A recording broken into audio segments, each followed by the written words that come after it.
하나님 감사합니다. 신실하신 주께서 우리를 붙들고 계심을 믿고 감사드립니다. 2014년 한 해도 주님께서 신실하게 우리를 붙들어 주실 줄 믿사오니 우리도 신실한 사람으로 살게 도와주시고 이 시간 말씀을 통하여 우리를 깨우쳐 주시옵소서. 예수님 이름 받들어 기도드리옵나이다. 아멘. 1월 첫 주 하나님께서 우리에게 주시는 말씀은 로마서 12장 2절의 말씀과 히브리서 2장 10절에서 18절까지의 말씀입니다.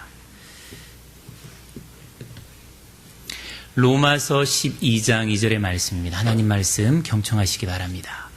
너희는 이 세대를 본받지 말고 오직 마음을 새롭게 함으로 변화를 받아 하나님의 선하시고 기뻐하시고 온전하신 뜻이 무엇인지 분별하도록 하라. 아멘. 히브리서 말씀입니다. 히브리서 2장 10절에서 18절까지 말씀, 제가 하나님 말씀 받들어 읽겠습니다. 그러므로 만물이 그를 위하고 또한 그로 말미암은 이가 많은 아들들을 이끌어 영광에 들어가게 하시는 일에 그들의 구원의 창시자를 고난을 통하여 온전하게 하심이 합당하도다.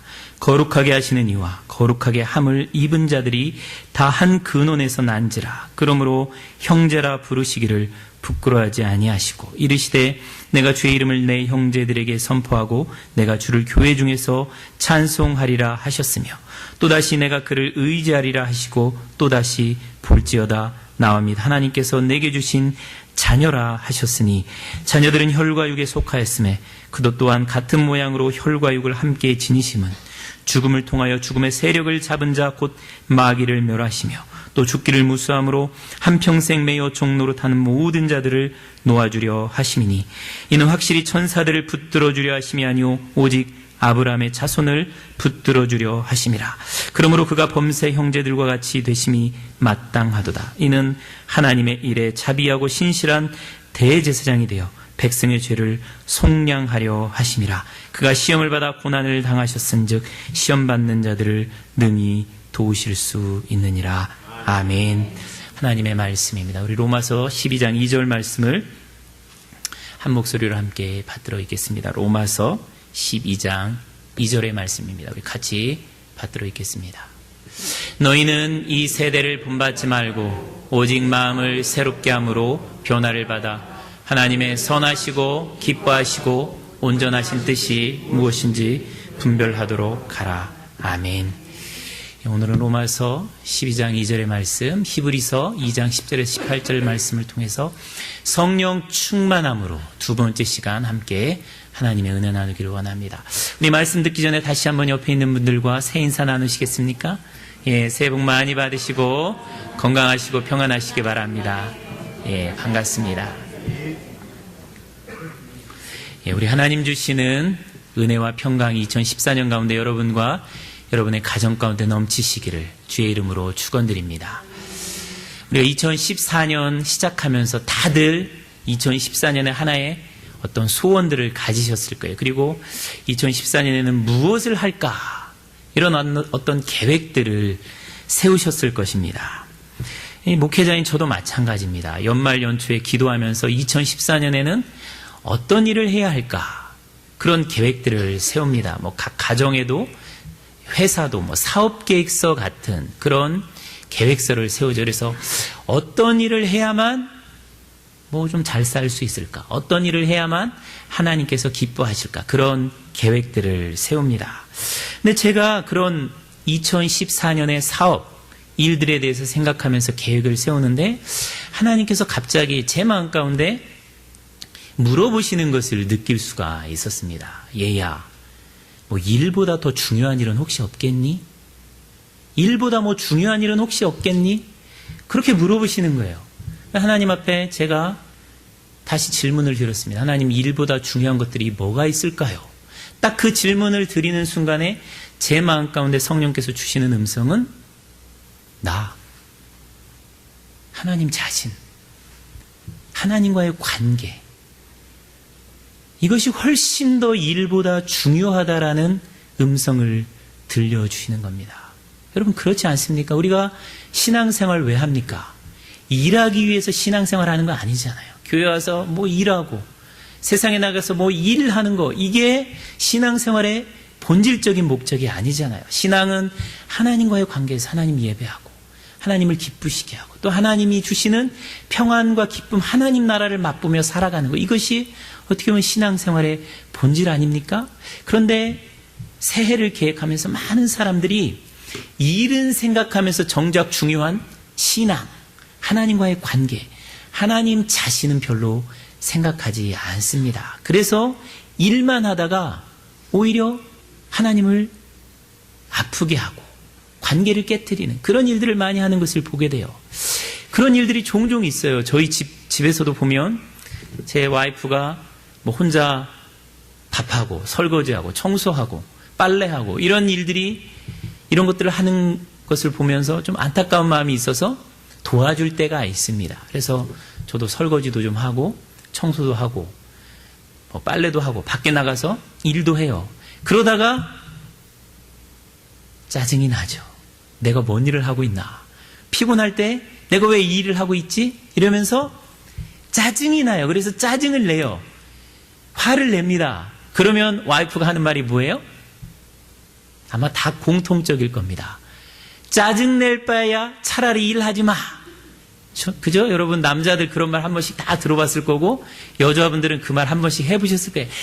짜증낼 바에야 차라리 일하지 마. 가만히 있어. 그렇게 이야기를 합니다. 많은 사람들이 교회에 와서 일을 하다가 짜증내고 화내고 불평하고 원망하고 관계가 깨지고 하나님의 마음을 아프게 하는 일들이 얼마나 많은지 몰라요. 일을 하다가 관계를 깨트리고 일을 하다가 하나님의 마음을 아프게 하는 거예요. 우리가 2014년 가운데 정말로 매일매일 생각해야 될 것은 하나님이 원하시는 것은 일이 아니라 하나님과의 관계, 하나님 자신이라는 거예요. 일에 우선권을 둬서는 안 되고 하나님 자신에게 우선권을 두어야 한다는 것입니다. 그런데 이렇게 일보다 신앙, 하나님 자신이라는 음성을 들으면서 계속 기도하는데 그러면 하나님, 우리가 어떻게 하나님께 포커스를 둘 수 있겠습니까? 어떻게 우리가 신앙을 우선으로 하는 삶을 살아갈 수 있겠습니까? 그렇게 질문하니까 너무나 답은 똑같아요. 성령 충만한 삶 살아라. 성령 충만한 삶 살면 나도 기뻐하고 너 때문에 성령의 열매가 맺히고 그래서 내 주위에 있는 사람들도 해피하다. 성령 충만한 삶 살아라. 그렇게 말씀하십니다. 성령 충만한 삶이 뭐예요? 제가 입이 닳도록 얘기하고 있습니다. 성령 충만한 삶이란 하나님이 우리 마음에 온전히 거하시는 거예요. 하나님을 기쁘시게 하는 생각, 하나님을 기쁘시게 하는 마음, 하나님께서 좋아하시는 하트를 가지고 살아가는 삶이 성령 충만한 삶입니다. 이것을 뭐 다른 표현으로 하면 24시간 주님만 생각하는 거, 자기를 부인하고 주님만 따르는 삶, 자기를 내려놓고 주님만 기쁘시게 하는 삶, 이런 것들이 성령 충만한 삶의 다른 예들이에요. 그럼 우리들에게 질문이 생기죠. 어떻게 성령 충만한 삶을 살아갈 수 있겠습니까? 제가 이것도 수도 없이 얘기를 했습니다.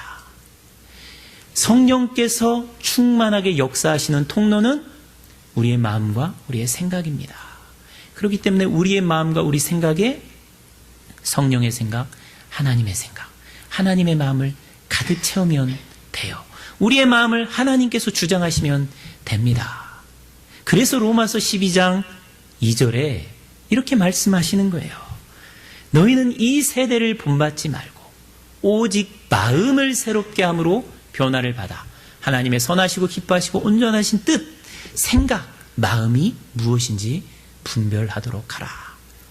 로마서 12장 2절은 우리의 마음이 전쟁터라고, 영적인 전쟁터라고 말씀해주고 있습니다. 우리의 마음을 이 세대의 생각, 사탄의 생각, 세상의 욕심이 우리 마음을 차지하려고 해요. 그런데 그것을 본받지 말고 그것을 따라가지 말고 너의 마음을 새롭게 해서 변화를 받아서 하나님의 마음, 하나님의 생각, 하나님의 뜻이 지배할 수 있도록 해라. 그렇게 말씀해주고 있습니다. 어떻게 우리가 우리의 마음을 변화시킬 수 있나? 하나님의 음성을 들어야 돼요. 하나님의 생각과 뜻을 들어야 됩니다. 그래서 나의 생각을 굴복시키고 하나님의 생각으로 나의 마음과 생각을 바꿔야 됩니다. 많은 사람들이 신앙생활하고 교회를 다니는데요. 생각이 바뀌지 않아요. 마음이 바뀌지 않기 때문에 교회 다니나 마나 똑같이 살아갑니다. 그냥 세상 생각, 세상의 가치관대로 살아가요. 하나님은 끊임없이 생각과 마음을 바꾸라고 얘기하시고 그 내용이 성경에 쓰여 있습니다. 오늘 우리가 함께 읽은 이 히브리서에도 성령의 생각, 하나님의 생각, 하나님의 마음이 한 세 가지로 잘 나타나고 있는 것을 볼 수가 있습니다. 먼저 히브리서 12장 10절에 보면은요, 하나님께서 우리의 마음과 우리의 생각 가운데 변화시켜야 될 생각은 고난에 대한 우리의 생각과 우리의 가치관이라고 말씀해주고 있습니다. 10절을 보면은요, 그들의 구원의 창시자를 고난을 통하여 온전하게 하심이 합당하도다, 이렇게 말씀해주고 있어요. 여기서 구원의 창시자는 예수님입니다. 예수님을 고난을 통해서 온전하게 하시는 것이 합당한 하나님의 생각이었다는 거예요. 여러분, 예수님이 불완전합니까? 예수님 완전한 하나님의 아들이에요. 그런데 우리 하나님께서 생각하실 때 예수님의 구원을 온전하게 하는 데 있어서 가장 중요한 통로를 뭘로 삼으셨다는 거예요? 고난으로 삼으셨다는 겁니다. 우리는 고난을 귀찮은 것, 피해야 할 것, 도망가야 할 것이라고만 생각합니다. 그런데 성경은 그렇게 생각하지 않아요. 세상 사람들은 고난에서 도망가려고 합니다. 피하려고만 해요. 왜? 고난은 고통스럽기 때문이에요. 지난주에 어느 신문을 보니까 경상남도 양산에서 개운중 그리고 효암고등학교를 세워서 거기에 이사장으로 섬기고 계시는 최현국이라는 이사장의 인터뷰가 어느 신문에 실렸습니다.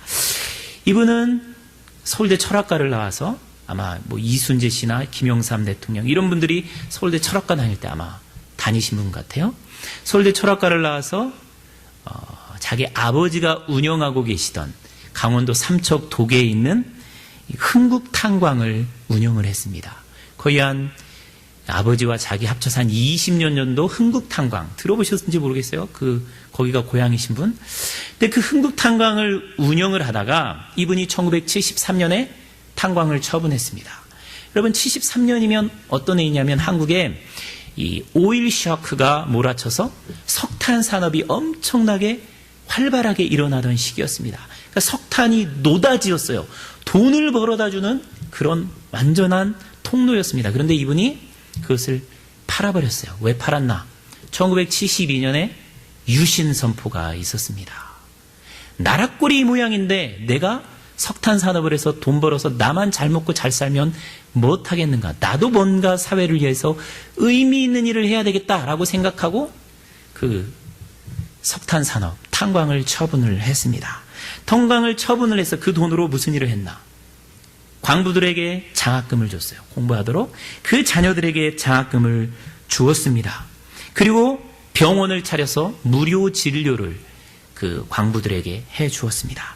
그리고 마지막에 손을 털고 완전히 나올 때는 광부들이 이후 10년씩 일을 더한다라고 생각하고 퇴직금을 계산해서 줬어요. 즉 73년에 퇴직금을 주는데 이 사람들이 1983년에 리타이어 한다라고 생각하고 10년 더 일한 것을 계산을 해서 퇴직금을 주었어요. 여러분, 대단하지 않습니까? 여러분, 인플로이어가 인플로이들 나갈 때, 인플로이어들 나갈 때 한 푼이라도 돈 덜 주려고 해요. 그죠? 조금이라도 임금을 더 주려고 그래요. 그런데 이분은 퇴직을 할 때 10년 더 일한 것으로 쳐서 10년 퇴직금을 계산해서 주었어요. 그러고도 돈이 남았습니다. 그래서 이분이 그 이후에 한 일은 뭐냐면 민주화 운동가들, 해직 신문 기자들, 동아일보 얼마나 많은 사람들이 해직됐습니까? 해직 교사들, 그리고 운동권 학생들, 도망가다가 피난 온 사람들, 종교인들, 그들을 돕는 일을 시작을 했어요. 그리고 그분이 노년에 세운 학교가 경상남도 양산의 개운중과 효암고등학교입니다. 근데 이 학교의 교훈이 바로 이것입니다. 쓴맛이 사는 맛. 여러분, 쓴맛이 사는 맛이 교훈인 학교도 있습니다. 이분이 고난당하는 사람들, 도망자들, 고문받은 사람들, 수배자들, 이 사람들의 삶을 보니까 참 쓴맛이 사람 사는 맛이더라는 거예요. 쓴맛이 그 사람을 인간답게 만들고 인생 쓴맛이 그 사람으로 하여금 다른 사람들을 이해하게 만들고 그 인생의 쓴맛이 그 사람으로 하여금 내가 그래도 의미 있는 삶을 살았다라고 이야기할 수 있도록 만들더라는 거예요. 그래서 자기가 보고 겪은 그대로 쓴맛이 사는 맛이다. 이렇게 교훈을 지었다는 거예요. 그런데 이렇게 교훈을 짓자 어떤 사람들이 너무 비관적이지 않느냐, 그렇게 비판을 하더라는 겁니다.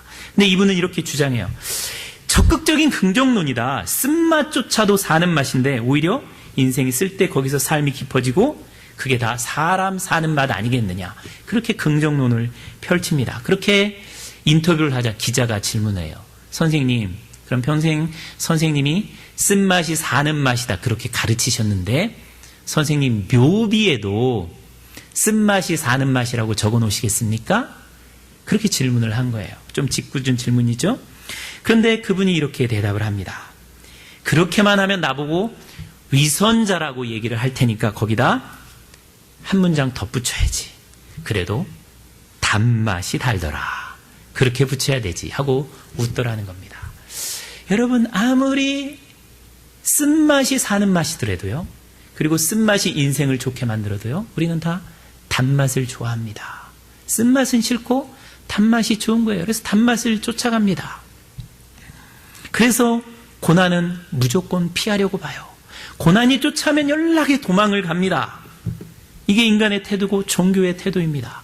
불교에서 구원이 뭐예요? 불교에서 구원은 고난으로부터 벗어나는 거예요. 그것이 해탈입니다. 고난으로부터 도망가고 탈출하는 것, 이것이 세상 사람들의 꿈이에요.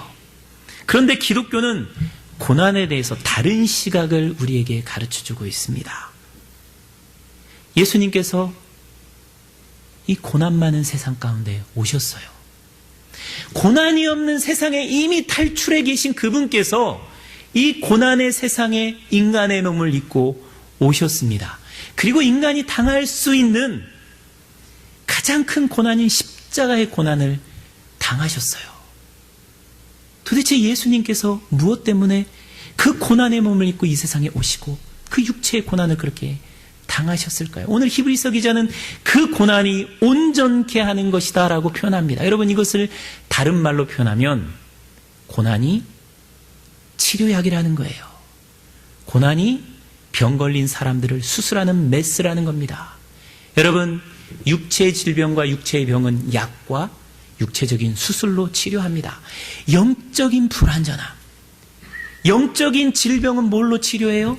하나님의 신비예요. 고난이라는 겁니다. 정말 이해가 안 돼요. 저는 이 설교 준비하면서 이 설교를 해야 되느냐 말아야 되느냐 고민을 했습니다. 이게 말이 되냐고요, 말이. 그런데 그게 하나님의 방법이라는 거예요.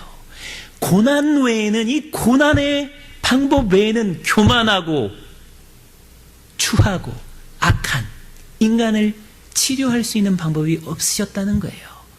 그래서 하나님께서 고난의 방법을 통해서 우리를 온전케 하시는 것이 합당하다라고 생각을 하셨다는 겁니다. 여러분, 고난이 올 때 도망가지 마세요. 여러분, 고난을 아무리 피하려고 해도 피할 수가 없습니다. 우리가 기도하잖아요. 2014년은 고난이 없는 한 해가 되게 해주세요. 100번, 1000번 기도해도 하나님 안 들어줘요. 고난은 다가오게 되어 있어요. 크고 작은 고난이 우리 삶에 닥쳐오게 되어 있습니다. 그 고난이 다가올 때 어떻게 해야 돼요? 그것을 온전케 하는 치료야. 나를 온전케 하는 하나님의 축복이라고 생각을 해야 된다는 거예요. 그래서 그 고난을 잘 이용을 해야 돼요. 쓴 약을 잘 먹어야 병이 낫듯이 고난을 잘 먹고 잘 통과해야만 우리가 온전케 되는 것이라고 말씀해주고 있는 겁니다. 그래서 여러분, 고난이 올 때 이렇게 생각해야 돼요. 내가 고난이 많으면 많을수록 내가 중한 환자인 모양이다. 내가 병든 것이 많은 모양이다. 그래서 하나님이 이렇게 쓴 약, 아픈 약 나한테 주시는 모양이다. 그렇게 겸손하게 생각하면 돼요. 그런데 교만해지면 왜 나한테 이런 고통을 주십니까? 불평하고 원망하고 도망가려고만 합니다. 기독교인의 이 고난에 대한 신앙을 욥이 가장 잘 표현해주고 있는 것 같습니다. 욥기 23장 8절에서 10절에 욥은 고통 가운데 이렇게 고백합니다. 그런데 내가 앞으로 가도 그가 아니 계시고 뒤로 가도 보이지 아니하며 그가 왼편에서 일하시나 내가 만날 수 없고 그가 오른편으로 돌이키시나 배울 수 없구나. 여러분, 이런 상황 혹시 겪어보셨습니까? 앞으로 가도 하나님 안 보이고 뒤로 가도 하나님 안 보여요. 위를 봐도 하나님이 없어요. 아래를 봐도 하나님이 없어요. 하나님이 분명히 있기는 있는데 나는 하나님을 만날 수가 없고 하나님을 체험할 수가 없는 거예요. 고난의 끝이 안 보이는 거예요. 희망은 없고 오로지 절망만 보이는 거예요. 이게 욥의 상황이었어요. 근데 욥이 이렇게 고백합니다. 나의 가는 길을 오직 그가 아시나니.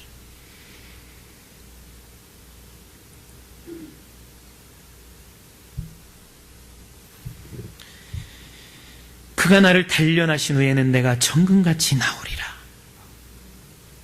그가 나를 단련하신 후에는 내가 정금같이 나오리라. 이게 하나님의 뜻입니다. 여러분 2014년 가운데 어떤 고난이 온다 할지라도 도망가거나 불평하거나 피해가지 마시고 잘 통과하시기 바랍니다. 이 고난의 쓴약을 먹으면 온전케 되는 정말로 성령의 영을 풍성하게 맺는 그 은혜의 역사 체험하게 되실 줄 믿습니다. 고난을 귀찮은 것, 성가신 것으로 생각하는 그 생각을 바꾸고 고난이 치료약이고 고난이 나를 고치고 온전케 하시는 하나님의 은혜라고 생각하는 것, 이것이 성령의 생각인 줄 믿습니다. 두 번째로 오늘 히브리서 본문을 통해서 우리의 고쳐야 할 생각, 그것은 자기 자신과 타인에 대한 생각의 변화, 이것을 요구를 하십니다. 히브리서에서 아주 놀라운 가르침과 말씀은 우리 예수 믿는 사람들, 우리 인간들을, 우리 죄인들을 구원자이신 예수님과 형제 자매라고 칭하는 거예요. 11절에 보면 거룩하게 하시는 이와 거룩하게 함을 입은 자들, 누구예요? 거룩하게 하시는 이는 예수님이고 거룩하게 함을 입은 자들은 죄인인 우리들이에요. 그런데 예수님이나 우리가 다 한 근원인 하나님으로부터 났다는 거예요. 그러므로 형제 자매라 부르시기를 아버지 하나님께서 부끄러워하지 아니하였다는 거예요. 우리가 누구라는 거예요? 예수님과 형제 자매라는 겁니다. 여러분, 이건 정말로 엄청난 진술입니다. 우리가 아프리칸 아메리칸을 형제 자매라고 쉽게 얘기합니까? 미국에서 인간 대우해 준 것이 1865년이에요. 여러분, 중세의 노예들은 사람이 아니었습니다. 여자는 사람이 아니었어요. 프랑스 혁명이 일어났을 때 프랑스 귀족들은 프랑스의 평민들을 그저 자기 농장에서 일하는 노예로만 생각을 했습니다. 인간 취급을 해주지 않았어요. 로마가 어떤 시대입니까? 로마는 철저한 신분제 사회예요. 황제와 일반 평민은 신과 그저 물건의 벌레의 차이예요. 그리고 귀족과 노예, 남자와 여자, 남자 여자 사이에서 여자는 물건입니다. 노예도 물건이에요. 사람이 아니에요. 그런데 성경은 2000년 전에 뭐라고 얘기해요? 우리를 그냥 자유인 정도로 얘기하는 것이 아니라 우리가 하나님의 아들 예수 그리스도와 형제 자매라는 겁니다. 얼마나 놀라운 진술입니까? 자존감이 낮으신 분, 미국에 살면서 나는 화이트 코카시언에 비해서 열등하다, 혹시 이런 생각을 가지고 계신 분들은 깊이 생각하셔야 돼요. 나는 예수님과 같은 형제 자매다. 여러분, 자존감이에요. 이게 내가 예수 그리스도와 형제 자매고 하나님께서 나를 형제라고 부르는 것을 하나도 부끄러워하지 아니하셨다는 겁니다. 그런데 또 하나 여기서 굉장히 중요한 사실은 내가 예수 그리스도와 형제 자매라면 내 옆에 있는 사람들이 내 형제 자매일 뿐만 아니라 하나님의 형제 자매라는 거예요. 성령 충만의 증거는 뭐냐면 내 옆에 있는 사람이 형제 자매로 보이는 겁니다. 빚쟁이, 우리 집에서 일하는 사람, 저 사람은 돈 많은 사람, 저 사람은 돈이 없는 사람, 저 사람은 교육을 많이 받은 사람, 이렇게 보는 사람은 성령 충만과는 너무나 멀게 생각하고 살아가는 사람이에요. 내 옆에 있는 사람이 예수 그리스도의 형제 자매로 보일 때 성령 충만한 생각을 가지고 살아가는 사람입니다. 현재 교황이 프란시스인데요. 프란체스코죠. 그 이름은 중세 이탈리아의 아시시의 성 프란치스코의 이름을 따서 지은 겁니다. 여러분, 왜 프란치스코가 세인트입니까? 왜 그 사람이 세인트라고 불려요? 두 가지예요. 하나는 그 사람은 정말로 부잣집에서 태어났습니다. 아버지가 포목상을 운영해서 엄청난 부자였어요. 그런데 젊은 시절 방탕한 삶을 살다가 20대 중반에 기도하다가 하나님의 음성을 들었습니다. 쓰러져가는 나의 집을 수리해라. 물론 교회를 고쳐라 이런 의미가 아니에요. 타락해가는 중세 교회를 영적으로 개혁하라는 그런 음성이었습니다. 그래서 자기가 교회를 새롭게 하기 위해서 제일 처음 해야 될 것은 부를 축적하고 배불리 먹고 있는 이 부를 청산하고 가난한 자들과 함께 해야 되겠다. 이것이 교회를 새롭게 하는 첫걸음이다 이렇게 생각하고 자기 아버지의 재산을 다 처분하고 자기는 옷 한 벌만 입고 가난한 자들 편으로 갔습니다. 말로만 신앙생활한 것이 아니라 자기 삶으로 신앙생활했기 때문에 이 사람을 세인트라고 불러요. 또 하나는 이 프란체스코는 모든 사람을 형제자매로 대했습니다. 오늘날도 마찬가지지만 한센병씨 병을 걸린 사람들, 문둥병자들 다 구석에 가서 어두운 곳에서 섬에 가서 살아요. 그런데 이 프란체스코는 가서 그들을 안아주고 그들과 같이 밥을 먹고 입 맞추고 함께 살았습니다. 프란체스코는 심지어 새도 하늘에 떠있는 해와 달과 별도 내 형제 자매다 라고 생각하고 그들에게 인사하고 그들과 대화하면서 신앙생활을 했습니다. 그것이 그분이 성인으로 불린 이유였어요. 내 주위에 있는 사람들이 돈으로 보이거나 내 주위에 있는 사람들이 이용할 만한 가치로 보이거나 성령 충만하고 너무나 먼 사람들입니다. 내 주위에 있는 사람들이 그리스도의 형제 자매로 보일 때 그게 성령의 생각이고 성령 충만한 생각이에요. 우리 사랑하는 성도 여러분, 내 안에 있는 미움, 내 안에 적, 꼴보기 싫은 사람 없이 모든 사람이 형제 자매로 보이는 2014년 되시기를 주의 이름으로 축원드립니다. 마지막으로요, 삶의 목적에 대한 생각의 변화입니다. 예수님의 성육신의 목적에 대해서 14절 이하에 잘 나타나 있는데요. 예수님께서 이 세상에 왜 오셨나? 마귀를 멸하시기 위해서, 종노릇하는 자들을 해방시켜주기 위해서, 프리하게 하시기 위해서, 아브라함의 자손을 붙들어주기 위해서, 백성의 죄를 속량하기 위해서, 용서해주기 위해서, 시험받는 자들을 도우시기 위해서 오셨다라는 거예요. 예수 믿는 자들은 삶의 목적이 변화된 사람들입니다. 저 예수께서 가지셨던 삶의 목적을 가지고 살아가는 사람들이 예수 믿는 사람들이에요. 여러분, 예수님이 마귀를 멸하시러 오셨어요. 사람을 멸하시러 오신 것이 아닙니다. 근데 우리는 너무나 사람을 멸망시키기 위해서 살아갑니다. 내 주위에 꼴보기 싫은 사람을 망해야 되고, 나보다 더 잘 나가는 사람들 망해야 되고, 나보다 더 똑똑한 사람들 내가 끌어내려야 우리는 만족하다라고 생각을 해요. 근데 그게 아니에요. 마귀, 죄를 멸하시기 위해서 오셨다는 거예요. 또 사람들을 자유케 하기 위해서 오셨어요. 여기서 종노릇하는 자들은 누구예요? 죽기를 무서워하여 죽음의 종노릇하는 사람들이라고 말해주고 있습니다. 즉, 살기 위해서 사는 사람들은 종노릇하는 사람들이라는 거예요. 여러분, 삶의 목적이 살기 위해서 살면 죽고 죽기 위해서 살면 산다. 이게 성경의 가르침이에요. 복음을 위하여 예수 그리스도를 위하여 살면 사는 거예요. 이게 우리 인생의 목적에 대한 하나님의 가르침입니다. 붙들어주는 것, 죄를 용서해주는 것, 도와주는 것, 이것이 인생의 목적이라는 거예요. 예수님의 목적을 마가복음 10장 45절에 딱 한마디로 이렇게 요약합니다. 인자의 온 것은 섬김을 받으려 함이 아니라 도리어 섬기려 하고 자기 목숨을 많은 사람의 대속물로 주려 함이니라.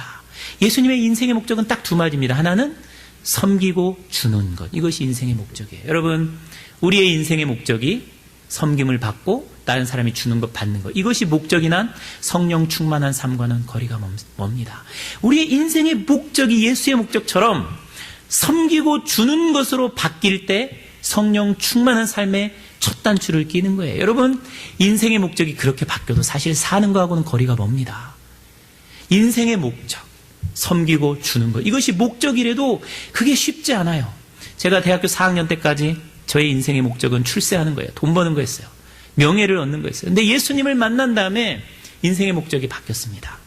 정말로 예수 그리스도 복음을 위하여 사는 것, 예수 그리스도를 전해주는 것, 예수 그리스도를 위해서 나의 삶을 드리는 것, 이것이 저의 인생의 목적이 되었어요. 그런데 그렇게 살 수 있습니까? 목적이 바뀌어도 사는 건 정말 어렵습니다. 저한테 사실 교회 청소하고 화장실 청소하는 것, 이것은 너무나 쉬운 문제예요. 왜? 그 일이 제 잡이라고 생각하고 있기 때문입니다. 근데 어떤 분들은 어떻게 목사님이 화장실 청소하고 교회 청소하고 그렇습니까? 그렇게 얘기하는데 그것은 저의 삶의 일부분이에요. 그렇기 때문에 하나도 힘이 들지 않습니다. 물론 저의 마음 가운데도 섬김을 받고 높임을 받고 편하게 살고자 하는 마음들이 있어요. 그러나 그것은 저의 것이 아니라는 것을 압니다. 제가 추구해야 될 본질적인 목적과 제가 갖지 말아야 할 것이 무엇인지를 저는 알아요. 왜? 인생의 목적이 바뀌었기 때문에.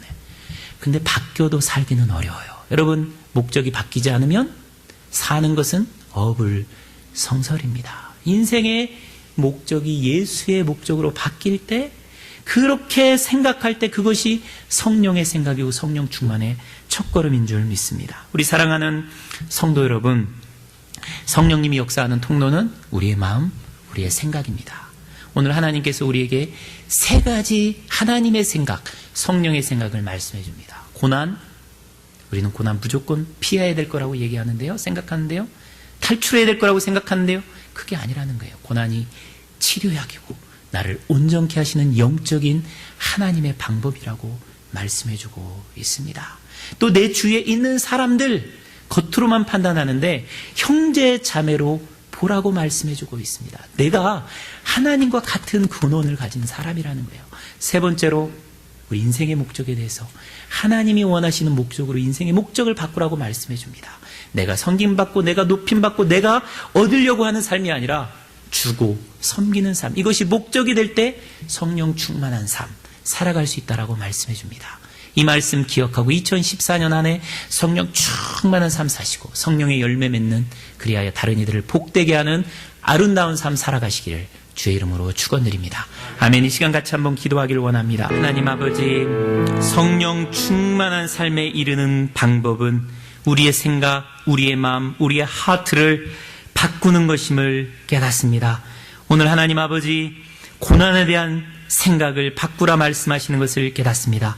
그저 피할 것, 귀찮은 것, 도망가야 할 것으로만 생각하지 않고 나를 온전케 하는 영혼의 치료약인 줄 믿고 고난을 잘 통과하는, 이 고난에 쓴 약을 잘 먹는 우리들 되게 도와주시옵소서. 하나님, 정말 고난은 힘듭니다. 고난이 오면 정말 괴롭습니다. 하지만 고난은 찾아옵니다. 하나님, 그 고난이 올 때 불평하거나 원망하거나 고난에 넘어져서 고난에 패배하여서 하나님, 이 세상 가운데 절망하고 낭망하며 살아가는 것이 아니라 고난에 쓴 약을 먹음으로 말미암아 온전케 되는 승리하는 인생 다 살아가는 우리들 되게 은혜 베풀어 주시옵소서. 또한 옆에 있는 사람들을 형제자매로 볼 수 있는 그 아버지 하나님의 눈을 가지게 도와주시옵소서. 우리를 예수의 형제자매라 부르는 것을 기뻐하신 그 하나님의 눈, 하나님의 마음, 우리 옆에 있는 사람 형제자매로 대하는 것, 그것이 하나님의 마음, 하나님의 생각인 줄 믿사오니 그 생각, 그 마음 갖게 도와주시옵소서.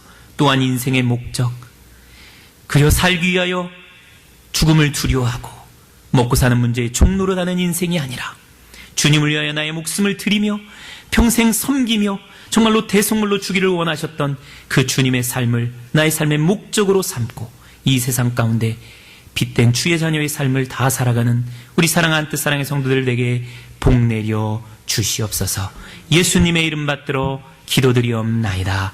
아멘. 지금은 우리를 구원하시기 위해서 고난 가운데 오신 우리 주 예수 그리스도의 은혜와 우리를 예수의 형제자매라 부르기를 부끄러워하지 아니하시고 기뻐하신 아버지 하나님의 그 크신 사랑과 우리 성령님의 감동, 감화, 충만하신 은혜의 역사가 성령의 생각, 정말로 고난을 피할 것으로만 생각하지 아니하고 우리를 온전케 하며 우리를 치료케 하는 영혼의 약인 줄 믿고 또 옆에 있는 사람을 예수 그리스도 안에서 형제 자매로 보며 또한 인생의 목적을 예수 그리스도의 사신 목적처럼 섬기고 주는 것을 목적으로 삼아 살기를 다짐하며 세상을 향하여 나아가는 우리 사랑하는 한뜻 사랑의 성도들 머리 위에 그 발걸음 가운데 만나는 모든 사람들 가운데 하는 그 모든 일들 가운데 가정 가운데 지금부터 영원토록 함께 하시기를 간절히 축원하옵나이다.